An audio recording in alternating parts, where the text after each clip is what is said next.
Hello again! I'm back with another video this week. I took a week off last week because things just kind of got crazy busy. They're still kind of crazy busy.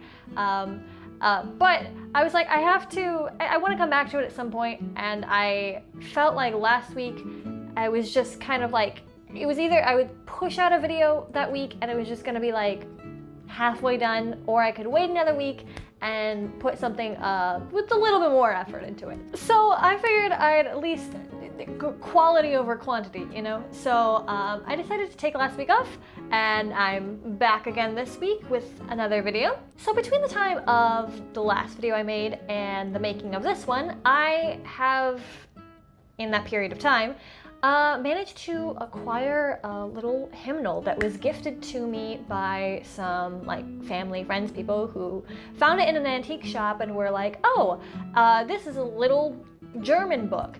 And so we thought of you because you speak a little bit German, which I was like, okay. And they were like, we thought you'd like to have it. And I was like, really? I was like, well, thanks. That's really nice. They didn't realize it was a hymnal. In fact, I didn't realize it was a hymnal at first until I took a little bit of a closer look at it. And so I thought it'd be a really interesting video topic to do this week, to kind of compare an older hymnal to a more modern one. So I have a more modern one. I think I showed that one off in when I did like my little piano bookshelf tour. But it's looking at the antique one, it is very different compared to the more modern one.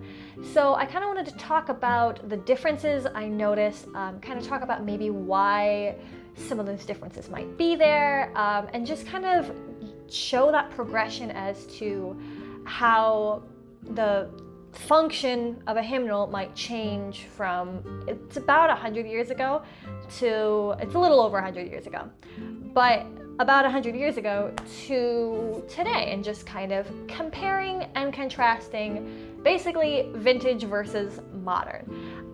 So we're going to take a look at this, but you're not going to see much of my face with this because I'm going to be having the video on a table and I only have one camera. So I would love, as much as I would love to do reaction shot of my face, I'm going to be limited to just my hands. So I'm going to do the speaking through my hands.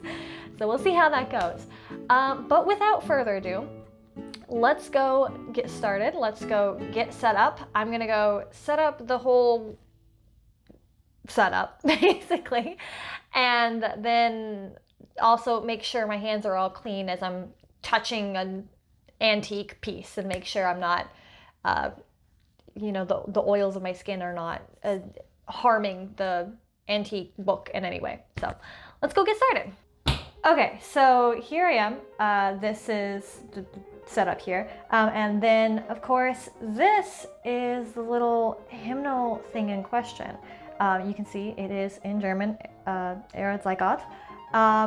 Then the year, I'm assuming, is this, if you can see that, the 1914 there on the back. So this is, I'm assuming it's written in 1914, or was published at least in 1914. And it is obviously religious, says Gesangbuch, it's in German. And then as far as like where it was made, it does say, if you see that right here, Wisconsin. So UA would probably be United States of America. So United States of America, Milwaukee, Wisconsin. And then this part's in English, the Northwestern Publishing House, maybe not. Maybe that's not in English, actually. Northwestern, well, sort of it. It sort of looks like it is and isn't, because it looks like Northwestern Publishing House. I don't know. But that's not the important part. We can clearly tell that it is, this says hymnal up here, and it is a Lutheran hymnal, which would make sense because it is in German, and Lutheranism came from just the Germanic tradition with Martin Luther.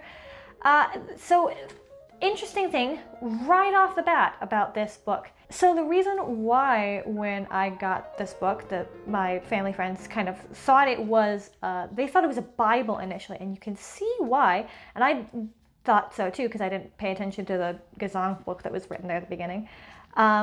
Because when you go past all like this, the preview type stuff here, being very careful. Okay, so when you get to this right here, this is the music right here, which if you've looked at any other kind of hymnal, you'll know it's very different than what you normally see. This is all just words. So the whole point of a hymnal, right, is to have music for the congregation to look at and sing along with when they're in a church service. And this is just words. So I found that really interesting. And of course, so when I flipped through it, because it's also got, similar to a Bible, it's got like 1, 2, it's got numbers, but it's not the same as like what you see in a Bible, which would be chapter and then like little numbers for verses. It has different verses for the different verses of the song, but like it doesn't go up to the same number. So you can see how it was easily mistaken as a Bible, but so my thought was, okay, well, if it's a Bible, then I should be able to go to the beginning here, even if I'm not able to read all the text, which I'm not, because I'm only maybe like an intermediate level at best in my German. But I was like, I know the beginning of a Bible, you know, in the beginning, God created the heavens and the earth. That is definitely not what it says here. Even if you have a rough understanding of German, this definitely is not what it says here. And then of course, that's when I went back and I was like, hold on a second. There's like, it says melody right there. I'm like, that's music. And then I was like, oh, and then of course, Gesang, because of course, a lot of, you'll also see if you've ever like looked at old books that are written in German, I'd say maybe as far as I'm aware, it's like maybe prior to like World War II, they're kind of written in this font. And then this is an S. So Gesangbuch, which is like, obviously, Zang is like sing, book is a book, so Gesangbuch is singing book, so it's a hymnal. And that's where I was like, oh, this is a hymnal. But yeah, it's very different than what you'd expect. So compare this one to, say, this is my modern one here. This one's Hymns of Faith. This is, oh geez, I forgot about this. Yeah, can you tell this is taken from a church? Clearly a child drew in this, not me, but some child has drawn of this at some point. But anyways, and then when I say modern, I mean, it's not really modern. It does, I mean, that's what, 1980, 1999, so Tabernacle Publishing Company. So it's like not super modern. So it's not super modern, but compared to this one here, like this one, you know, 1914, that's gonna be a lot less modern than this one. And also I know for a fact that the church that I took this from is still using this. So for purposes of this video, I'm considering this one a modern one, even though it's over 20 years old at this point. Gosh dang it. Oh geez, this one, I forgot how colored this one is. Just those first few pages. Don't let your kids draw in hymnals, geez. Okay, anyways, rant over. But yeah, so compare this, what we were seeing in this, to what we see in this. And this one, you know, you've got the title up here, you've got the number. So if you don't know, if you're not familiar with hymnals, either maybe you don't go to a church with hymnals, or if you've just never gone to church, a lot of hymnals will number their songs. There's not always a particular order. Some ones will do based on like the church calendar. Oops. Some will do based on like the church calendar. So like, gosh, I can't even remember when the church calendar starts. Is it like right after Easter? It's like the beginning of the church calendar. Yeah, so they'll have them in order to like line up with the church calendar, so you could go beginning to end if you wanted to. Otherwise, they're not, because they're like not even, no, they're not even in alphabetical order. They're just kind of put in, they're numbered. But if you go to a church service that is more traditional, that does more of this kind of music, they'll usually, if they have up on a screen, they might put up on the screen, they're like, oh, this title, this number in the book. So you're not just flipping through frantically trying to find this. Or if you have the paper program, sometimes they'll put the number in the paper program so that you know what's coming up. But yeah, so you can see, oh look, Silent Night. You can see that it's got everything here, everything that you need. And I use this, I would actually play from this book when I kind of fill in for the regular lady when I played for church. That's why I have this in the first place. Not always, that's not always what accompanists do. Some publishing books will, like publishers of hymnals, will make us like an accompaniment specific version that has the nice spiral binding in the middle so you can like lay it flat, and it's just a lot easier to work with. This one is specifically designed for the congregation to hold open and sit and use. So that's why I feel like this one is very comparable to this one here. Rather than if I had an accompaniment specific version, because that's not quite the same thing. This is meant for the congregation to look at. So yeah, it's got everything in it. You can see it's got all 4-part harmony, so it's got bass, tenor, alto, and soprano lines. So if you wanted to sing harmony, you absolutely can do that. And then it's got, it shows how the lyrics line up with the words there. And then it's got obviously verses 1, 2, 3 for this particular song. Sometimes they'll have 4, sometimes they'll have way more. And then you can pick and choose which verses you would want to do with that. So that obviously prompted me to do a little bit of research to kind of figure out why we might have one and not, or why we might have one and not the other. So why would this one have music and why would this one not? And I ended up coming across a really interesting article written up by a professor who kind of talked exactly about the difference between a hymnal like this and a hymnal like this. And he kind of talked about how a lot of times in those, especially he said through like the 18th and 19th century, it was very common for hymnals to be written up more like this, to have just the words and to have like the different verses for the words, but no actual written down music. And he said the purpose of that was that a hymnal would often be sort of like a child's first book. So if you're learning to read, a hymnal is a really great option for that, because you're sitting here, you're reading through this. This is stuff you're using regularly, so you're going to be singing these in church. And it's also, you're reading poetry, so you are reading a form of literature.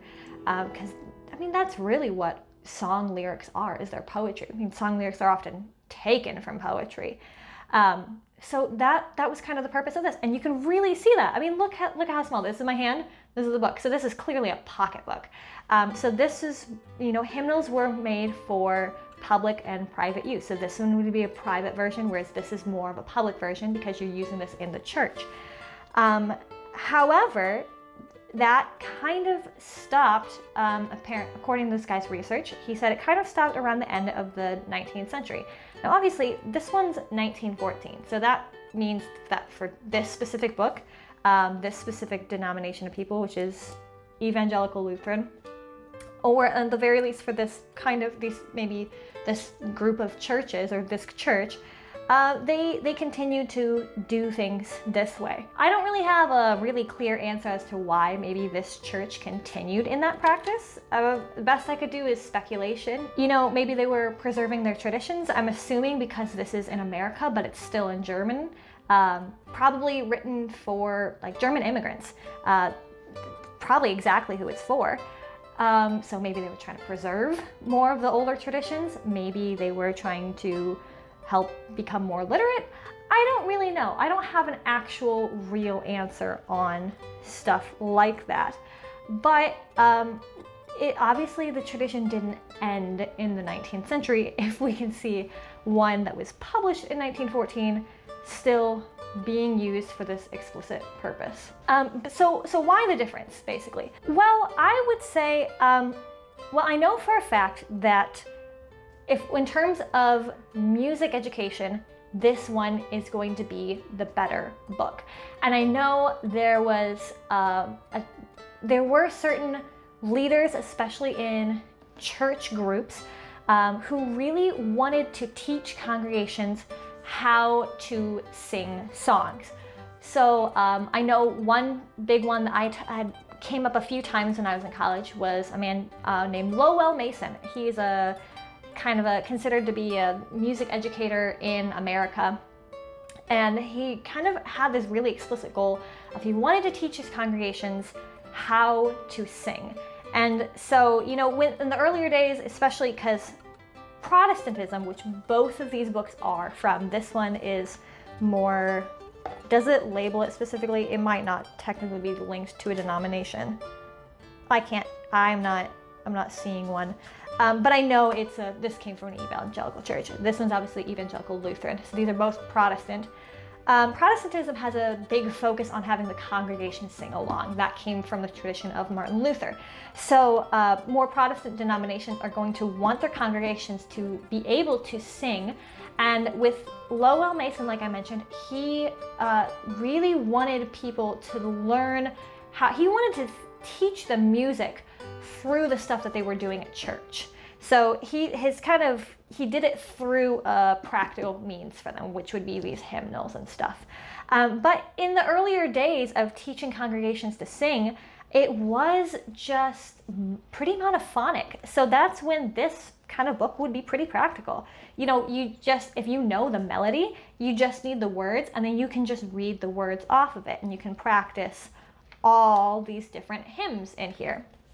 But, you know, we obviously, and so like an accompanist could read off of something like this because you need all four parts to kind of play along. But, you know, if you're going to go with a more music-centered learning in terms of teaching hymns rather than just reading-centered learning, you're going to want the music along with it because it is very important to know what you are singing here, to know what those notes are. But if you can see where it's gonna go, that helps you so much in terms of learning how to sing.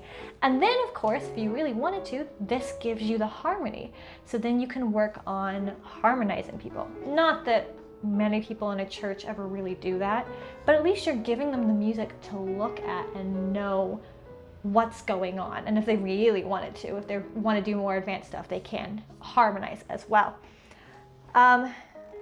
Yeah, so that's a little bit of kind of comparing and contrasting.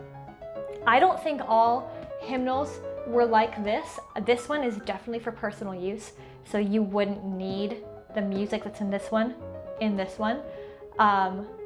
But obviously, they did have some things that were more literature-based than actual musical-based. And this is just a really cute book overall. So, yeah, that's kind of the comparing and contrasting a more vintage, getting into antique levels, honestly, but like antique / vintage, whatever you want to call it, book versus a more modern hymnal, and seeing what the differences are, what the purpose of each one of those would serve, and yeah, comparing and contrasting the two. Okay, yeah, so that was kind of a little brief comparing and contrasting, just a little insight as to the history behind certain like niche aspects of music. I thought that was really cool, just to be gifted that little book and to kind of look through the two different styles of books and to think about what kind of different purposes they served and why things might have changed over time. In terms of like modern hymnals, I've never seen one that's like the pocket size that has just the words. I've never come across one that's like that. They tend to seem to be all just the ones with music in it for people to look at, even if again, like I said, people aren't sure what they're reading and looking at, because it was kind of a trend to be teaching congregations how to sing. But I feel like just church music in general has changed so much from doing hymns and things like that, so that we're now kind of back into an era of not learning how to sing through at least the church. So yeah, things have changed in that regard as well. If you were interested in looking at that article, I'll link it down in the description below for you to kind of take a look at, because it was really, really interesting. But that's really all that I had for this video today. So of course, if you like this video and you'd like to see more of this content, feel free to subscribe to the channel. I normally upload every week. And I make a lot of music history and music related content. So stay tuned for more, because I will get back into the habit next week, I promise. Otherwise, I will see you next time. Goodbye.